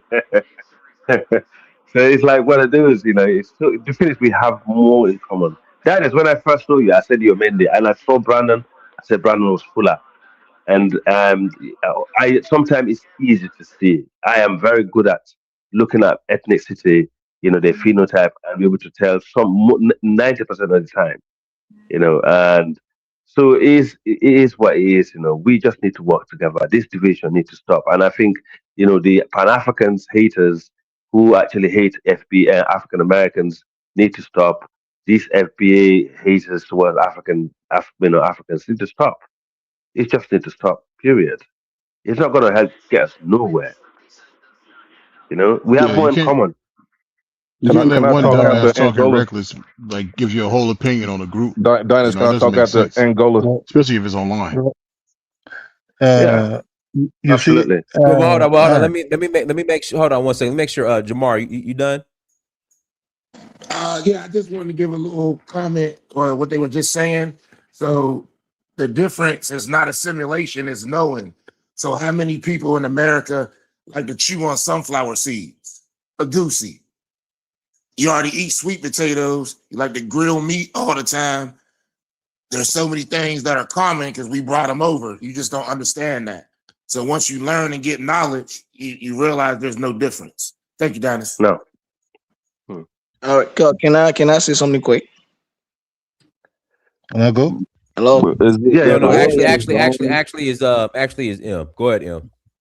Oh, thank you, sir. Excuse me, one more thing.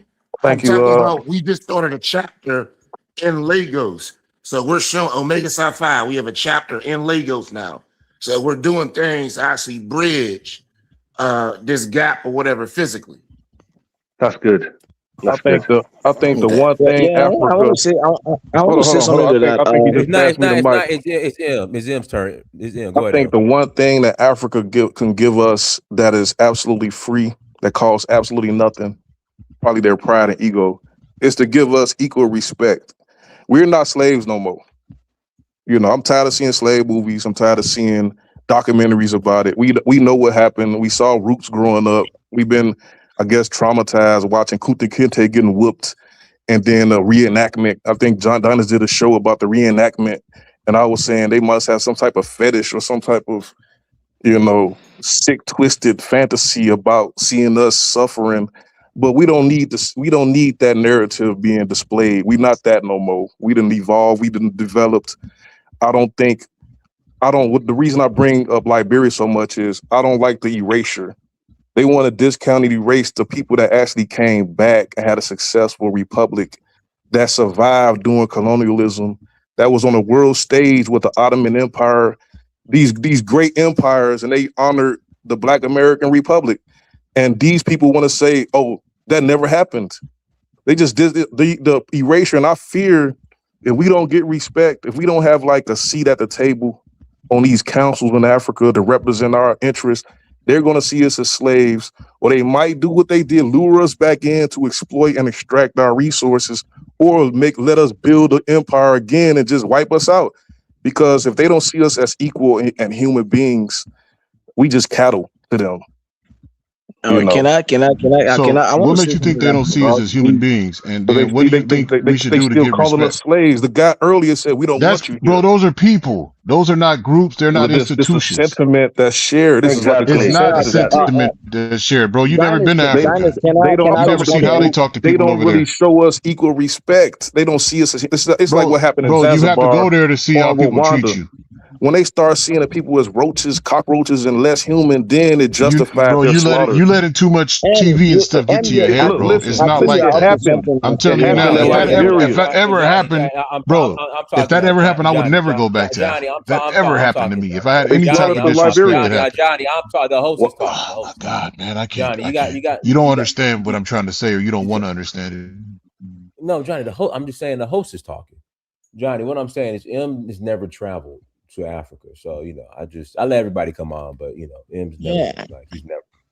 I don't. M, have you ever left Chicago? Come on, man. I'm being honest. Yes, I have. I was in a relationship with a Liberian, so I know a lot of the history. You see what I'm saying? I know about what happened during the Civil War. They was eating hearts. Like the lady was there when she was fleeing, when they was killing people with Charles Taylor when they took him out. So I know a lot about. I done researched it because I was with this African chick.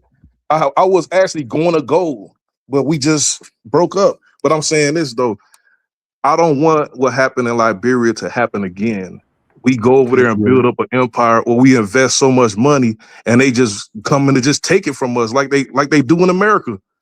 So we need to get them to respect us. It need to be some type of constitutional act, or it should be some shared idea that they should see us as human beings or equal. We're not slaves no more. You never did We're not that no more. We're not slaves no more. We're not coming back as slaves.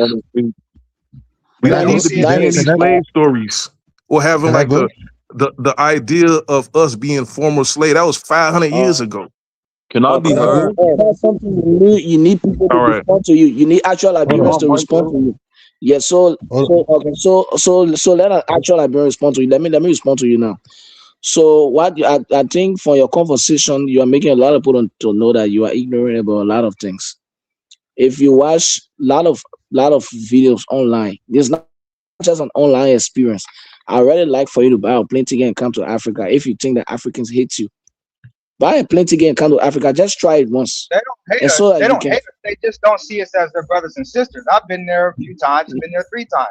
They don't see us as their brothers and sisters. They got all kind of little weird names for us. They know that we're American. They know we're black. They know our ancestors come from Africa, but they laugh and they scoff in our face. So that's what we're talking about.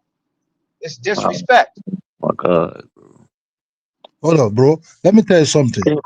With the Brazil, if you check Lagos, like Nigeria, Lagos, the big land owned in Lagos is being owned by the Brazil returnees. But the Brazil returnees that came back, the Saros. That's not the Saro or the Creoles. The Brazilians or something else. I was saying something. They're one group. No. Let Kidola finish. Go ahead, Kidola. May I speak after him? Please. Yeah, you can speak after Kidola. With the Brazil who returned back to Nigeria, they acquire maybe that time like if job be given by them Akitola. Up to today, Lagos State government is paying those lands to. When you hear about Lagosians, the Lagosians you hear about actually those Brazil that return. Huge land, Ileki, they own the Ileki. They own the heart of the business centers of Lagos. They're getting rent for those grants every time. They didn't sell it. They rent out to the government. They earn a huge amount of money. The former richest man of Lagos was Fernandez. He's late now. But they were actually not blaming the Africans. Oh, you sold us or blah blah blah. They understand. Even then, they didn't just start selecting people to take. You cannot blame money Africans who don't have nothing, about these things. Some of them, their mothers, their sisters also be stolen also. Families are crying. They also brought some people from other part of maybe Africa or close region of to some city area that they already belong there, but later they just assimilate their own land, everything there.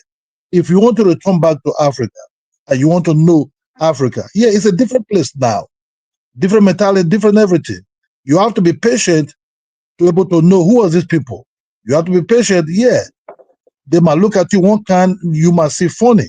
You understand? If I also talk to Black Americans, when I met them the first time, they also thought I'm funny also with my accent. You both have to be, okay, this is how they look me, they don't know too much. They also be surprised. Some of them don't even know what actually happened way back. So you attacking Africans like what we say in YouTube, and every time calling us names, that name, this name, this name. It actually don't do nothing for us. If I finish, I go back to my village, I take a walk around my street, whereby I want to develop my land or build my house. I call my friend, we sit on the bench, we discuss, we drink tea, wine together, we eat, and say goodbye. So you attacking me doesn't have nothing to do with me. So we should be very patient with each other and see if we can have anything to do with each other. If you want Africa to start taking DNA, a group of Black Americans have to come to Africa and say, hey, brother, sister, want us to start taking there's a confusion somewhere. Majority of them will jump into, so okay, let's see. Before you know, people doesn't know that brothers will be taken away. When did this thing happen? Who took who?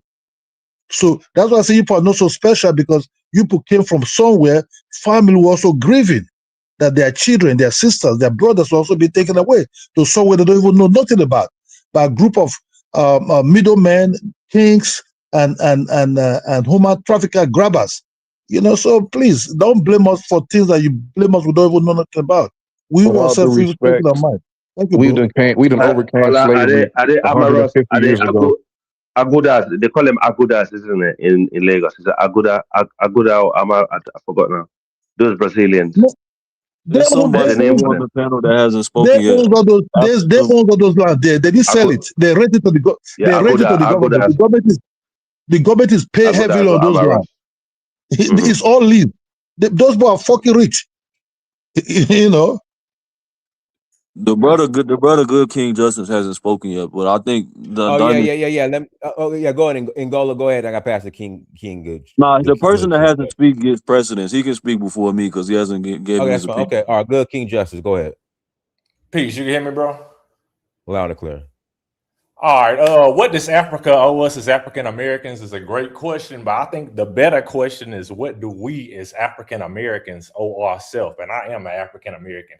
If you take a look at our ethnic group, we are severely disorganized. It's not one organization here in America that has 1 million card-carrying African Americans, and it's 40 million of us. So if you ask the African governments to give us something, and then they look over here and they see Tariq Nasheed is the head of FBA, they spewing nonsense.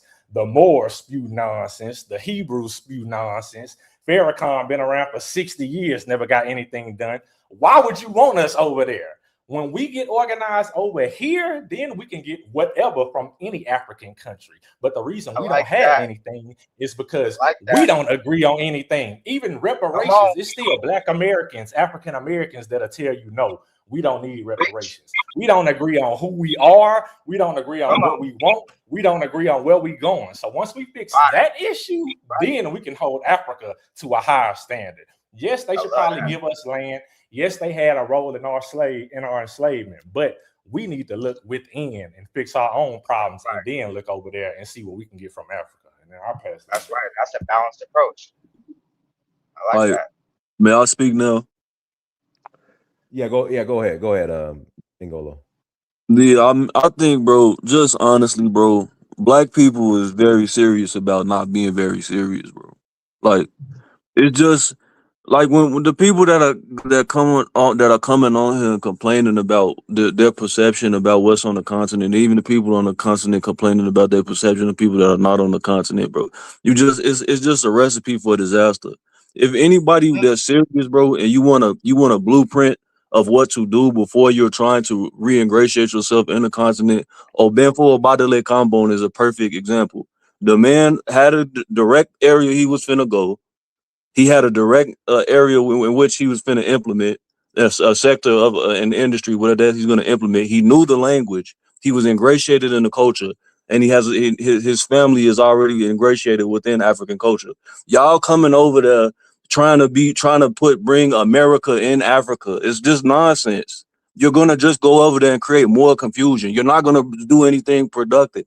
Like, we don't need no more sports teams. We don't need no more the letter organizations, bro. We need people that's really gonna implement power, refine raw materials, manufacture weapons. We need real infrastructure build. We don't need all this ancillary stuff, bro. Like, be for real. If you're gonna say that you have this connection with the continent, than really exude the culture. Don't come over there trying to be no European and then complain when they don't accept you because you're trying to be different than other your own self. If it's in you, it's in you. If it's on you, it's on you. If it's on you, they gonna smell it on you. You're not serious. That's my thing, bro. Like, don't come complaining about other people's disposition towards you and you acting culturally like a European, bro. It's not gonna work. Dennis, can I I mean, respond? My thing that's is, true. Even with the thing, Africans that are born there, when they come back, my thing it's is, the they don't same have a thing. problem with the I European think being a Kato European. wanted to respond. The Can Kato European could respond? be all the European he want in Africa. You love him, but we can't be a Dennis, I want European. to say something. You Dennis, love the white European in Africa, though. You still speak his language. Yeah, let Kato just a minute. say other word. Yeah. To respond Good. and So, in general, what a brother that was you speaking know, earlier, a lot of the people that deal I'm coming out. My brother, please. excuse me. Come on, brother. Let him just say Let me just something. let me just give my point shortly, please. Today, when we were talking today, somebody said that Africans look at them as slaves, and the reason I've said this is because that sometimes I've observed this energy, like from some Black Americans, and when they come to the African continent, they just have this kind of thought. Some, I'm not saying all, but some just have the thought that even though yes, they have other thinking towards Africans, but when it comes to that, there are some that always bring out this point and they will say, why do we say to that? Why do they look at us as slaves? What one thing is this, as somebody who believe in doing the right thing more than doing a good thing. Because sometimes, as a matter of fact, there are some good things that are wrong. So if you see that people are calling you a certain way, sometimes try to analyze it and say, what is wrong? Why are people calling me that way? What is the reason? And try to get to understand that.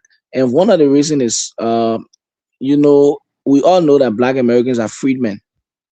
But even though you guys are freedmen, there's, you guys stay in America. Your current status in America, it is because of, because people sometimes look at your status somewhere and sometimes make some assumptions like that. And but don't let that get to you. We have, like that. You guys have had some great achievement. We have some respect for you, right?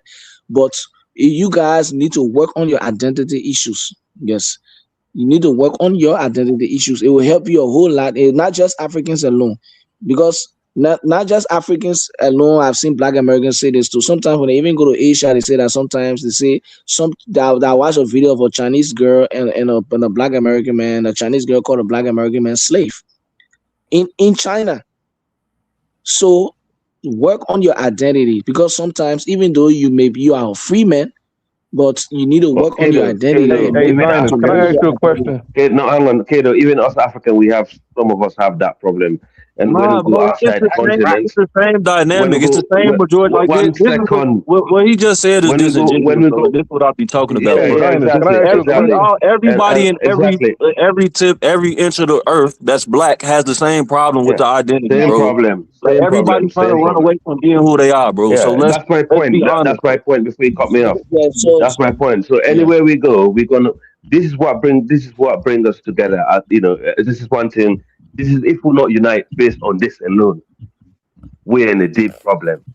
I'm telling you, because anywhere we are in the world, this is what I'm trying to say to you earlier. The same problem we had with the Caribbeans here. Me, I grew up in the Caribbean. I speak very, very close to the Caribbean. My culture, everything, I fit in the Caribbean culture in the UK.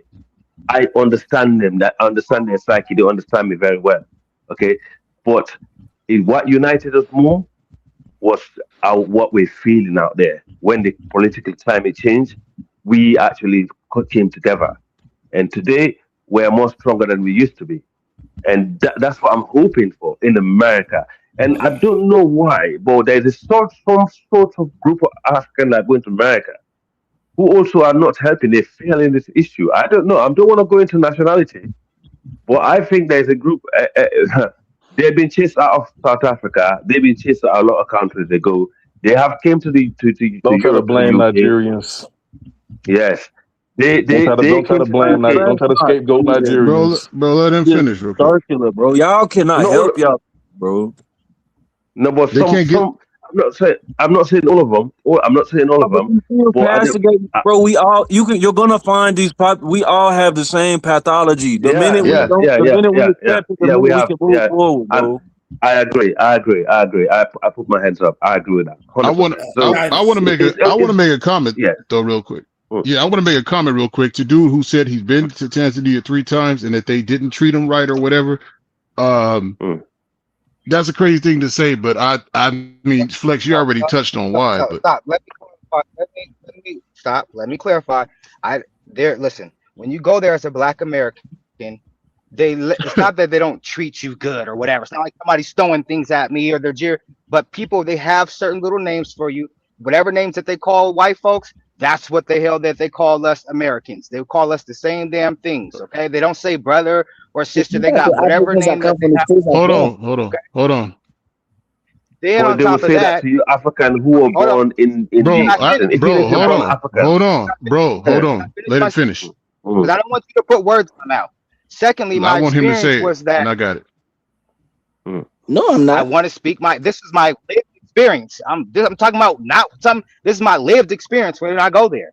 Okay. Secondly, okay. The way that folks the way that some folks will harass you for money is crazy to me. Okay, that's something that I had a difficult time with. They assume just because we're American that we have a whole bunch of money. They will try to get you for your money. And as Black Americans growing up in the hood, we know how to always look for scams, look for anybody that's overcharging us on something. We're always super high vigilant to that type of behavior and activity, and we don't go for it. So when I'm there in Africa, it's happening a lot. People are trying to get over. Okay, you have little things like that that's happening. So I'm not saying that everybody treated me bad or everything like that. No, I'm just saying that there's certain cultural norms that need to be broken. If it's a lack of education or whatever it may be, I don't know. We just All right. Let me ask you. I get the same problem in Africa. Hold on. When I go to Africa on holiday, let me talk. I get the same problem. Let me talk, bro. All right. Let me ask you now this question. All right. You said your wife is from Tanzania, right? That's right. Okay. Can you tell me one sentence in Swahili? So because what is that going to prove? Exactly. Like where are you? Now, that's a huge point. Language, man. This is my point. No. Time out. Bro, stop. Y'all gotta shut up and let me talk, bro. No. It's too much. That's a good point. There's too much going on. Let me talk. No. Nobody don't say shit. Let me get to my point, okay? Man, get out of here. I could say the Black Just National like, Anthem in Swahili. We did that every day when I was at elementary school. Bro, you can't say shit, bro. No one's talking to you, Will. It's between no one interrupt. This is between Johnny and Seattle. I already know where he's going. He said because I don't speak Swahili that I should expect this type of treatment. If that's the case, so be it. I'll give him that opinion. That's his opinion. I'm saying you went over there as a foreigner, bro. You can. No. I'm explaining it to you because since you don't seem to get it, bro. Why you got the reception you did and the 3 times you went there and I haven't. All right. Get it. It's not time out, brother. Let me explain it, bro. It's not that I don't get it. I do get it, but it doesn't make it right. It doesn't make it right. That's what I'm saying. No. Let me explain my point, bro. Let me explain my point, bro. We speak English. We've been in America for hundreds of years. We don't grow up speaking Swahili or other West African languages. You don't have to grow up. English. So when we go back to Africa to visit or whatever the case may be, we're going to speak English. Okay? That's just the bottom line. You can get mad and try to step on the point, but you don't understand the basics, bro. I'm going to explain what I'm going to say anyway. What I'm saying is, yeah, you grew up speaking English, but your wife is let me get to my point, bro. Your wife, supposedly the woman you're marrying, speaks Swahili, but you can't speak one word, but you're trying to integrate, you're trying to assimilate. My question would be, why would you even go there in the first place? You went there basically waving a wallet at an American flag and got wondered why people was trying to play you out of money. You came there trying to be different, bro. I went there. This is why I went there. You asked me a question, so don't speak for me. The reason why I went was because I take DNA tests as a hobby. I love genealogy. I love building family trees, and I like taking DNA tests. When I took 23andMe, it connected my bloodline back to the Hazarbe, and that's why I went back to go visit. Okay, I traveled around a few different places from Arusha to Bagamoyo Zanzibar, and a few other places. So I went back because the DNA test took me back there. I didn't go back there to try to wave around my wallet. Don't put words in Did my you mouth. go? Did you Okay? did you go back Don't trying to don't do that. did you go back trying to integrate with people, or did you come back with American arrogance, trying to show how different you were and wonder why you got treated differently, bro? That's what my question is. Just you Okay, even posing because that, you got just you posing that question to me is ignorant. You don't know me, brother. You it's not don't know me, so ignorant. I don't put don't know that you. type of I code on don't me. know you, When but I I'm went telling back you. to Africa, listen. So let me tell you then, instead of you speaking for me and telling me that I did this and I did that, I'm because not you're speaking wrong. for you, When I bro. went back to I'm not Africa, speaking for you. listen. When I went back to Africa, well, let me tell you so I can clarify, so you don't keep putting words that I'm not saying. That's not my experience. I went back to Africa because yes, I am an African American. I wanted to know where my ancestors came from 3, 4, 5, 6 generations ago. That's why I did the DNA test. That's why I went back to Tanzania, because it told me my bloodline from my from my paternal father's line has never been broken. It remained African. No European man crept in and broke that line. It led me back to the Hazabe. I was interested in that. So I said, you know what? Instead of just going back to West Africa, which is what I was going to do directly, I said, let me go back to the oldest places saying my DNA stems from. That's why I went back. It was for nothing else that you're talking about, buddy. So please All don't right. put words in my mouth. Speak for me and say I did this and I did that. That's ignorant. All right. I'm not gonna All say right. nothing more directly about the issue with you. I mean, I think I already kind of proved the There point is with no that, but issue with me. You didn't prove no, nothing. no issue with you. I didn't mean like directly like a personal issue. I'm not trying to like start no internet beef or nothing like that. I meant like specifically like the reason behind the reception you got. But no, I'm not trying to make nothing personal. If you got that notion, then I apologize for that. But I'm He just should be saying he should people be got to come honored there. for going to Africa. But just like Listen Dinah's to what home I'm to saying, Africa, bro. so Hold on, bro. Hold on. All right. You got it when you go there, like I did, right? I was ready to learn. All right. I was ready to assimilate. All right. I was ready to see how they do things and learn from their culture. Not try to come in there trying to just show how different I am or that I'm an American or anything like that, or like trying to get something for status. I wanted to see how it was to live amongst people that literally just look like you and you just fit right in. You know, I didn't go nowhere as they was like foreigners or treat them That like was my foreigners. same. Obviously, Bro, I'm talking about my for myself, same bro. sentiment. Don't interrupt me. Don't interrupt me. I'm talking about for myself. But I noticed and I I'm did not trying to study. interrupt you. I'm just saying that was Bro, then what let you're me saying. talk That's the then. same Good reason for why I you. went. I'm Good not for trying you, to bro. interrupt. Good for you, bro. Good for you. Let me finish. Good. So I made Okay. sure that Okay. I was able to, bro. Can I talk, or do we need to make it personal again? hey Dinah, can I ask you a question after they finish? Now, when I got there, when I got there, I made sure that I was able to at least communicate on a basic level to people, and they really appreciated it. They were surprised. The Uber drivers and Bajaji drivers were surprised that I could say even just one word, one sentence and stuff. And I'm having full conversations and buying things at the market and stuff, and just talking with people amongst people. When I went to Mwenge and Makumbushu, I knew how to communicate with the people and everything because I put in the effort, and they appreciated that effort. So nobody tried to scam me in Tanzania. All right, nobody tried to play me. Nobody called me Mzungu or no crazy names like that. I would have understood it if they did. All right, so I knew how I was being treated by people. The most furthest thing off is people will call me Ngeni, which is a guest. Other than that, it was the same thing as everybody else, man. I knew what I was getting into, and I made sure I did the work to understand. And when I was there, I was surprised that I was speaking these people in their language, and they appreciated it. And that's the same mindset. I'm not saying everybody got to go and learn another language. I mean, it would make sense if you're marrying somebody from a different culture to speak something, but just to make sure that you go there with the right mindset and stuff, because a lot of stuff is on us as Americans that we don't really see we bring with us in other countries and how we look like. There is something called American arrogance that we carry, and that it's going to make it hard for you in every other country. And whenever I see videos of people who kind of failed in Africa and stuff, when they put these videos on YouTube and all that, I always see that they always mention something like, "Oh yeah, I got played here," or I didn't understand nothing nobody was saying. Even the smallest bit of effort, bro, to educate yourself about how other people do things and about how they speak is going to give you a lot of insight into their mindsets, and they can get you can get them a lot of into your mindset as well. So, I mean, it's valuable to do that. Just the small steps and stuff. People appreciate that a lot. The food, if you don't look at it like it's foreign, it's not crazy. Like people feeding you bugs and shit. Just eat the food or just enjoy it or just appreciate the experience and stuff, man.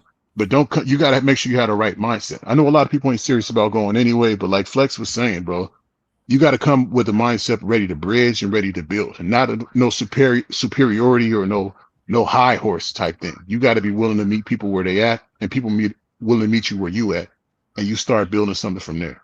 But I'll let him go with that. I got a I question. respect that. I respect that. I got a Please. question for the host Let or me say this to you anybody. quick. So I'm coming. Sorry, please, just a minute. You just want to ask a question, please. So I want to tell you, Seattle Sankofa is this: Africans who spend their life, who spend most of their life in Western countries, when they come back to Africa, sometimes, many times, they do the same thing to them. They even, because one of the reason is their accent. If they come back speaking an American accent in Liberia, they, like sometimes there are good people and bad people. Some bad people might want to take advantage of you and want to overcharge you. It happens like that. Like, for example, I have a cousin who lives in Australia. He came back recently, and when he came back, and for a fact that I'm not American Liberian, I'm native. So he's also native. So when he came back to Liberia, people, like, was telling, they saw him as, like, even though they know that he's one of us, but they say that he's been away for a while. Some people try to take advantage of him, his accent. People was listening to his accent. His accent sounded Australian. Then they say, oh, they started to Hey, overcharge him with all due sometimes. respect, with all due Yeah, so respect, so when it comes those to this things type happen. of So discussion, no, don't cut me off, please. Let me end my statement. go So ahead. You gonna go for those 20 things minutes? happen. Yeah, so those things happen. And the next thing is this: nobody is telling you that when you come to Africa, you should not you should not mingle. In Africa, there are civilized people in Africa, and there are people in Africa. Let's give it a fact. We need to say the truth and be there. Like, we need to identify and barbarism and civilized ways. Because if we don't do that, we will not go anywhere. There are civilized people Okay. and uncivilized people in Africa. So nobody is telling you when you come to Africa you should mingle with, you should do the you should only mingle with the uncivilized. When you are from America, right? You have some civilized friends and all of that. You come to Africa, there are some educated people in Africa, there are some upper class people in Africa that are very educated, that are top class A I mean, intellectuals, as far very as brilliant people. classism and There are a whatnot, lot of people there that's that not what I'm you can talking about. interact with. A lot of black Africans. Hold No, on, give me let me chance, man. talk. Come on. Let me talk Man, real no, quick. man, no. I don't like what you're doing, Y'all don't want to man. hear Come the on, man. truth. You are This is what I'm disturbing gonna me. say, I want right? to end my statement. Listen. You're gonna No, go for come 20 on, minutes, man. but No, let me Janice, say you see, something. Janice, you see what Yeah, the yeah, man is doing? Godor, You see how the man is doing? I don't know what you're talking about, Godor. I don't know. You I was lost gonna it ask because Dinus a question because Man, this is come on. like Why do you something think you don't know what I I'm would talking assume he about? would know. Can go I ahead, ask you a M. question, Dinus? I'm Have you ever read the Go ahead. book? educating the man Hold about on. how Godor, to M is integrate in asking me a Africa. question. I'm telling him about people happening in Africa. Godor, M is And asking me a question. and So this you got to chill question is out. Go ahead. relevant to the discussion. Have you ever read Invisible Man? The book Invisible Man. It's been banned in like the East Coast, I think. Was it based on a movie too? I think Like no, it not sounds the movie. but yeah. What's your question? What's your question? Okay, the question is in the book. Remember, basically the Invisible Man it was written around the Jim Crow era, and it was about white people how they see us based on their own preconceived notions, and they don't really see us. And when we actually display prestige and excellence, they see that as a fluke. They ignore it. That's when they say we invisible. And the guy who was just talking, when he said we see you as freedmen, he basically validated that regardless of what we do, they're going to project their preconceived notion of us that we're slaves from 500 years ago. And there's nothing we can do about it. It's something they Bro, have to why do don't you about it. visit there and understand, man? You sound like somebody who watched too I much just of the news mentioned and is like hella a book scared. that we learned in college. Like this book was dealing with the Jim Crow era, how white people couldn't see prestige. Like if you a brain surgeon, you a doctor, they're gonna punish you because they say that's not you. They're gonna reward you when you actually demonstrate the stereotype that How they can you want to have that see. thought about Africans if it's black They Americans see that us call as themselves free slaves. And men? what he They was can't saying see is us as that, nothing but slaves. They can't see the prestige, the glory, the great like Liberia. They was having they built railroads like it was a modern society, and This they dude's a couldn't accept clown. it. Like But the I guy think you say, projected, the brother. guy You got Man, you're some Angola supposed to talk say, on people. You he cry Liberia. too told much too, bro. listen, Slow I can't even slow. finish this You statement, trying to right? start and talking like about because you told your So stomach Angola uncomfortable. said